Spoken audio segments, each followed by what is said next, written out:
So guys लौटा हूँ एक नई मूवी कॉन्स्पिरेसी थ्योरी वीडियो के साथ। आज बात करेंगे मैं हूं ना के बारे में। बताऊंगा आपको एक ऐसी कॉन्स्पिरेसी थ्योरी जो कि मूवी से जुड़ी हुई है। But before starting the video I will be really glad if you could please support me by subscribing to my channel. Let's start. So guys basically मैं हूं ना जो पूरी मूवी है वो शाहरुख के कैरेक्टर के दिमाग में चल रही है। बेसिकली ये पूरी मूवी मेंटल हेल्थ के बारे में है। शाहरुख का जो कैरेक्टर है वो अपने पिता के मरने के बाद, दैट इज जनरल बख्शी के मरने के बाद बहुत दुखी हो जाता है, डिप्रेस्ड हो जाता है, पागल हो जाता है, क्योंकि वो उनसे बहुत अटैच्ड होता है। इतना डिप्रेस्ड हो जाता है कि उसे एक मेंटल असाइलम में भर्ती करना पड़ जाता है। उसी मेंटल असाइलम में और भी पेशेंट हैं, जैसे कि लक्ष्मण की माँ, जो कि उस मेंटल असाइलम में इसलिए एडमिट थी क्योंकि उसके पति ने कुछ साल पहले उसे छोड़ दिया था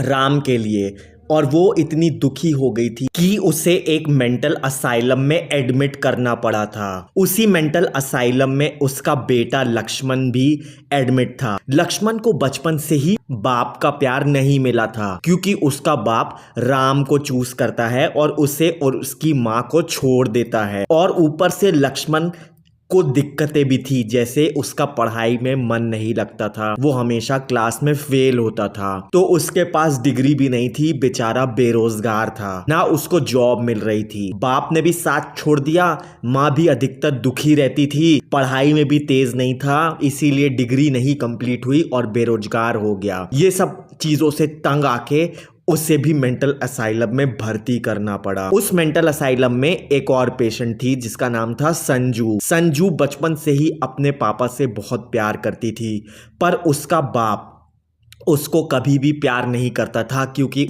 इसीलिए संजू हमेशा लड़कों जैसे बनने की एक्टिंग करती थी या कोशिश करती थी, पर उसके बाप ने उसको नकार दिया। उसे इस बात का हमेशा दुख था कि उसके बाप ने उसको छोड़ दिया और उसका कोई नहीं था। दुनिया की दिक्कतों से तंग आके उसे भी मेंटल असाइलम में भर्ती करना पड़ा, क्योंकि वो समाज को और दुनिया को फेस नहीं कर पा रही थी, कमजोर थी। अपने फादर का वैलिडेशन वो कुछ ज्यादा ही सीख करना चाहती थी और उसके फादर उसके लिए एकदम भी केयर नहीं करते थे, इसीलिए उसे भी मेंटल असाइलम में भर्ती कराया गया। उसी के बाप ने जब देखा कि उसकी बेटी एकदम डिप्रेस्ड हो गई है और पागल हो गई है। उस मेंटल असाइलम में और भी लोग थे, जैसे कि राघवन का एक ही बेटा था जो कि मारा गया था, जैसा कि आपको फिल्म में पता है। अपने बेटे की मौत वो सह नहीं पाया और उसके घर वालों को उसे मेंटल असाइलम में भर्ती करना पड़ा।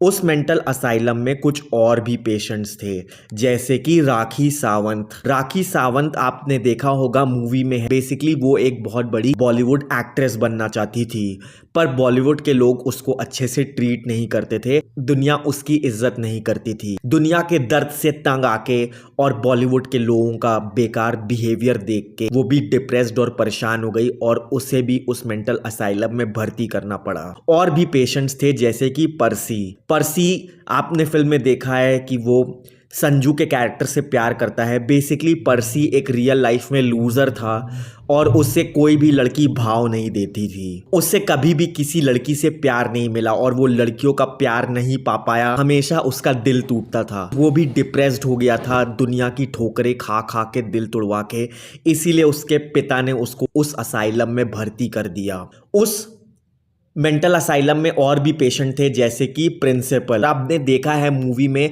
कि वो अक्सर चीज़ें भूल जाता था और उसे कुछ भी बोलो वो चीज़ें भूल जाता था, जैसे प्रॉम नाइट को स्पोर्ट्स डे बोलता था और उसे भूलने की बीमारी थी। बेसिकली उसके लाइफ में भी कई ट्रेजेडी हुई थी, इसीलिए उसे भी मेंटल असाइलम में भर्ती करना पड़ा। वहाँ पे हिंदी टीचर, वो भी मेंटल असाइलम की एक पेशेंट थी, क्योंकि बिंदु एक 50 ईयर ओल्ड सिंगल वुमेन थी और उससे अपनी लाइफ में कई बार प्यार हुआ था, पर हमेशा उसका प्यार ठुकराया गया या फिर लोगों ने उसका प्यार ठुकराया और उसका गलत फायदा उठाया। परेशान होके बिंदु जी भी अपने आप को मेंटल असाइलम में भर्ती कर लेती हैं, क्योंकि वो अब लोगों से अपना दिल नहीं तोड़वाना चाहती थी और लोगों को प्लीज नहीं करना चाहती थी। सो ये सारे कैरेक्टर्स की इश्यूज थी, और अगर आप देखो तो फिल्म में भी इन सब लोगों के यही इश्यूज एंड इनसिक्योरिटीज हैं, इसीलिए ये सब लोग मेंटल असाइलम में भर्ती थे।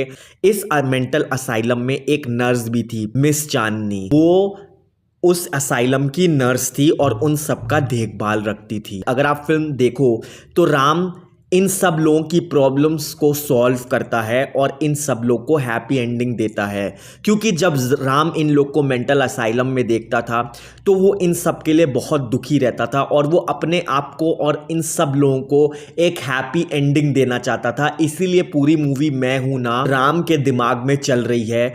उसी मेंटल असाइलम के बगल में एक कॉलेज भी था जहां पे कॉलेज में बच्चे पढ़ते थे और मस्ती करते थे, चिल करते थे। तो राम अक्सर अपनी खिड़की से उन बच्चों को देखता और इसीलिए उसने ये स्टोरी अपने दिमाग में बनाई। और राम जब इन लोग को देखता था, इनके लिए बहुत पिटी फील करता था, इसीलिए राम इन सब लोग को हैप्पी एंडिंग देना चाहता था। और आप फिल्म में देखो, एंड में फिल्म में हैप्पी एंडिंग हो जाती है क्योंकि राम सबके लिए अच्छा चाहता था। सो यस गाइज, ये पूरी मूवी किसी कॉलेज में नहीं हो रही है, ये पूरी मूवी राम के दिमाग में हो रही है और उसी अकॉर्डिंग ये मूवी चल रही है।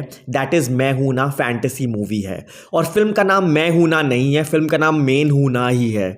ठीक है, ये डायरेक्टर्स ने गलत प्रोनाउंस किया है, मेन हूं ना को मैं हूं ना प्रोनाउंस कराया है, क्योंकि Shahrukh Khan is the main character of the movie, इसीलिए मूवी का नाम मैं हूं ना नहीं मेन हूं ना है। Subscribe and follow for more.